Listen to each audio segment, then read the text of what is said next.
Good to see you, Doretha. Amen. Certainly good to see you. Let's go ahead and now I'm probably not going to do much of this other than to preach. Amen. So some of the other, you all have been patient and you've been here. So I thank God for you having been here. And I told the folk over at the St. Luke's Church this morning, so I'm either going to preach the long version of this sermon here at St. Luke and the short version at Lane. I'm going to preach the short version at Lane and the long version at St. Luke. Amen. So I've already preached the medium range version. So amen. So amen. So if y'all don't say amen, I'm preaching long sermon. Amen. Listen, there is a text there from the book of Acts, chapter 16. And thank you for being so faithful, Miss Jackson, on the Sunday school with us there. And thank you so very kindly for that, and others of you as well. And we certainly want to be prayerful for our pastor who is not here there on another errand that we're praying for him there. Acts chapter 16. Acts chapter 16 has this word for us. And it says this, beginning of verse 22. The crowd joined in the attack against Paul and Silas, and the judges ordered them to be stripped and beaten with rods. After they had been severely beaten, they were thrown into prison, and the jailer was commanded to guard them carefully. When he received these orders, he put them in the inner cell and fastened their feet with chains.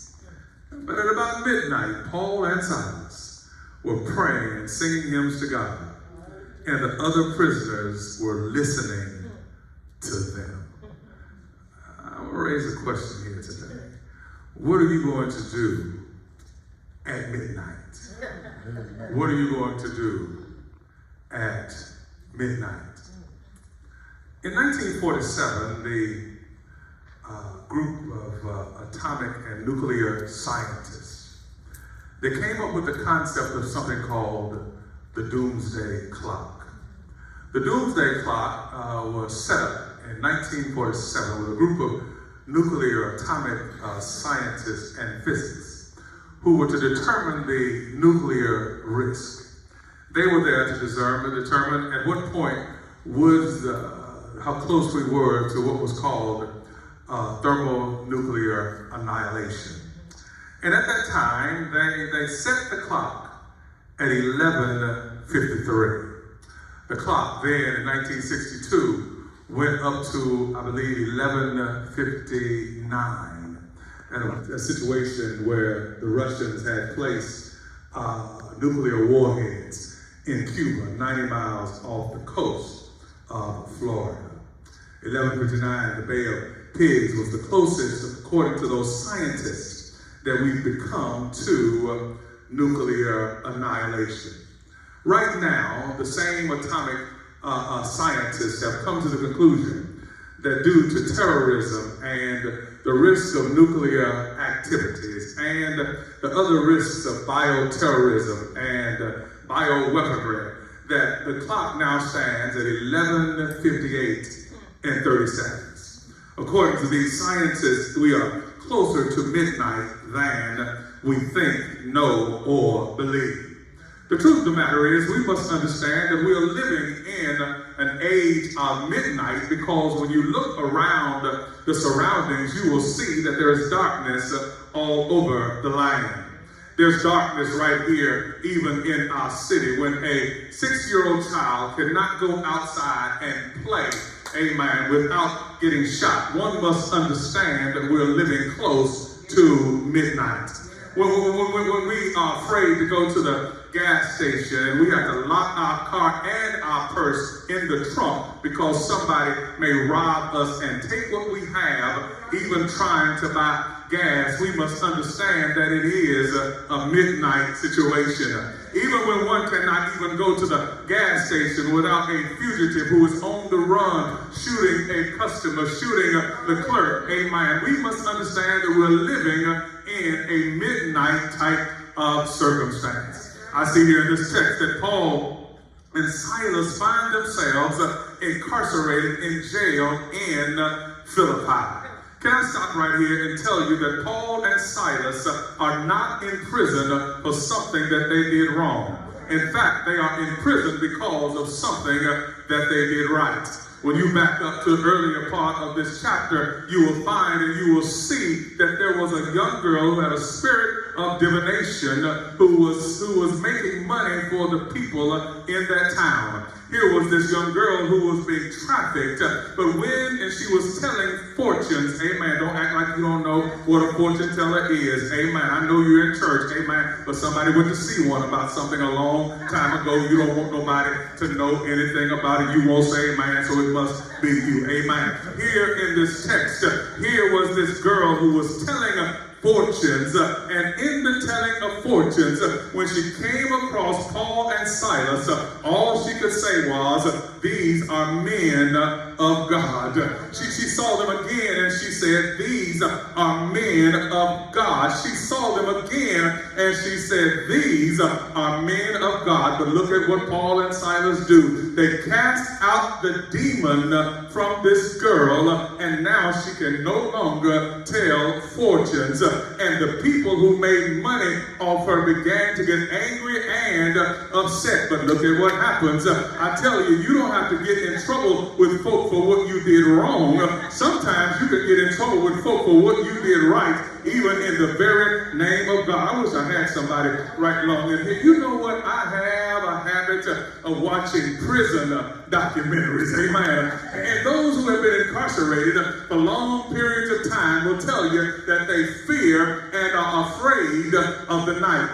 They fear the night because the guards are not watching and there's no one there to protect them in case something happens. Watch this. Stabbings happen during the night. Assaults and beatings take place at night. Attacks on their bodies happen at night. Notice here the text does not say what the other prisoners were doing, but the Bible tells us what Paul and Silas are doing. Y'all miss that. Can I tell you that in your midnight, it does not matter what other folk are doing, but what matters is what are you doing in your midnight. I wish I had somebody right there. Other folk may be asleep. Other people may have thrown in the towel, or they may not have given up. But the truth is, when you are in your midnight, what is it that you are going to do? I wish I had help right here, because the truth is, every one of us in here today has had a midnight experience in your life. Amen. Somebody wants you to believe that every day has been a good day, and every day has been a bed of roses, and every day has been, yes, peaches and cream and ice cream. But can I tell you, in this life, you will have some trials and some tribulations. You will have some darknesses and some midnights. I wish I had somebody right long in there, because it does not matter what you want folk to think. Everybody knows that you've had a midnight in your life. You went to the doctor and got a bad report. That is a midnight. You got sick and didn't know you were going to make it. That is a midnight. You found yourself being left out and lost by somebody you cared more about than they cared about you. That is a midnight. You were a good parent and your child still went crazy. That is a midnight. You were a good spouse, amen, and your spouse still went crazy. That is a midnight. Am I preaching to anybody at Lane Chapel who had a midnight in? I wish I had help right here. Now look at this text. In chapter 16, he is traveling with Silas. But if you go back in chapter 15, he is with Barnabas. Can I teach this? In chapter 15, he's with Barnabas. But in chapter 16, he is with Silas. Y'all still didn't get it. In chapter 15, he's with Barnabas. But in chapter 16, he is with Silas. Look at the text. The text says that he and Barnabas had a falling out over John Mark. So now he is with Silas. I'm getting ready to help somebody right here. You need to make sure that you got the right company with you when you are going through preaching right there. Because the truth is, how many of you can testify that you had the wrong person with you on your team and on your side while you were going through your midnight? You had somebody that was telling you, child, you're not going to make it. You had somebody who was saying, don't even worry about that. You had somebody who was making the circumstance and the situation worse. But that's why when I find myself in a midnight, I need somebody who's able to say everything is going to be all right. Even when I'm going through a midnight, I need somebody that's going to say I can do all things through Christ who gives me strength. When I'm going through a midnight, I need somebody who's going to say the Lord is my shepherd and I shall not want. Notice I had them right long in here. Notice here they are at midnight. They are facing execution. They had been whipped and beaten and thrown into prison.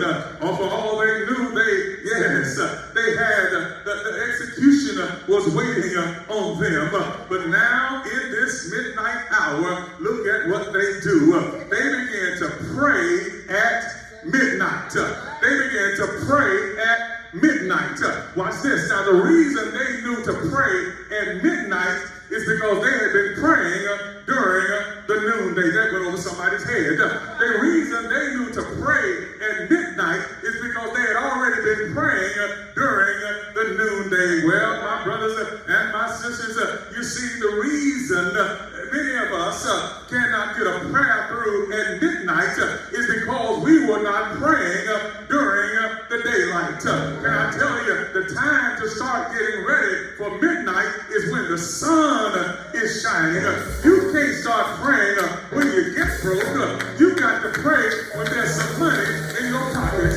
You can't pray. You can't wait to pray until you lose your job. You got to pray when you got a check in your hand.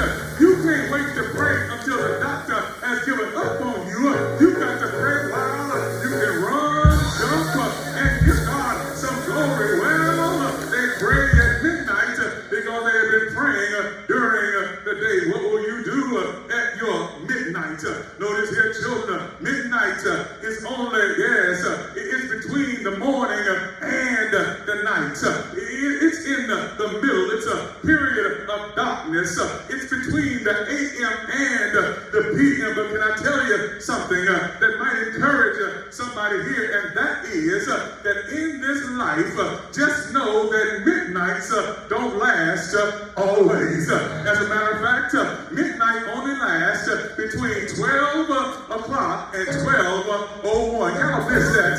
In other words, that thing that you think is going to worry you forever and forever is only temporary. That thing that got you stressed out right now, it is only seasonal. That thing you're about to lose your mind about, it's going to be over after a while. Look ahead. Come right here. Well, children, don't worry about your midnights. God has a way of turning midnights into bright, shiny days. That's why you got to stand firm on your faith and stand firm in your faith. And watch this, children. You see, midnight does not take place at the same time in every place. Y'all know that. You see, it may be midnight in somebody else's life, but it's morning in somebody else's. So don't, when you're having a midnight, try to bring somebody else into your midnight. Watch this. You see, when it's midnight in Shreveport, it's 6 a.m. in London, England. But when it's midnight in London, England, watch this. It's 6 o'clock in the evening in Shreveport. Y'all missed that. When it's midnight in Shreveport, it's 7 o'clock in the morning in Paris, France. But when it's midnight in Paris, France, it's 5 o'clock in the evening in Shreveport. When it's midnight in Shreveport, and it's midnight in Moscow, it's 8 o'clock in the morning in Moscow. But when it's midnight in Moscow, it's 4 o'clock in the evening in Shreveport. When it's midnight in Shreveport, it's 2 o'clock the next afternoon in Tokyo, Japan. So when it's midnight in Tokyo, it's 10 o'clock in the morning in Shreveport. Y'all missed that, my brothers and sisters, but can I tell you, everybody, everywhere is not experiencing a midnight at the same time, but midnight comes in everybody's life. I don't know who I'm preaching to today, but somebody here has had more than one share of their midnights. You've had multiple midnights. In fact, you've had midnights on top of midnights, but your testimony is not about the midnight. Your testimony is about the fact that God brought me through my midnight. Is there anybody here who can testify that I've had some good days, I've had some bad days, I've had some hills to climb, but when I look around and I think things over, my good days outweigh my bad days, and I won't complain. I'm through children, I'm through preaching Lane Chapel, but can I tell you the reason that I thank God for my midnights is because midnights have taught me that God works well in the night season. Anybody here know that when he created the earth, when he said, let there be, and that which was nothing became something that was at night. He works well in the night season. When Shadrach, Meshach, and Abednego found themselves in a fiery furnace and came out walking, that is a midnight, because he works well in the night season. When he turned water into wine, that was at night, because he works well in the night season. And when he died on Calvary, he came out at night because the Bible says it was bright early on the third day morning that he rose. He works well in the night season. Do I have a witness here who can testify that I had some midnights? I had some trouble days. I had some days I didn't want to get out of the bed. I had some days I didn't want to eat. I had some days that I didn't want to sleep, but some way, somehow the Lord, he made a way, and the Lord, he saw me through. Is there anybody here who can testify that I had my share of midnights? I've had my share of darkness, but the good news is that we've been made endure for a night, but joy, it comes in the morning. Is it all right? Anybody know he's all right? Won't he make a way? Won't he see you through? Won't he take care of you? Can you shout yes? Yes! Yes!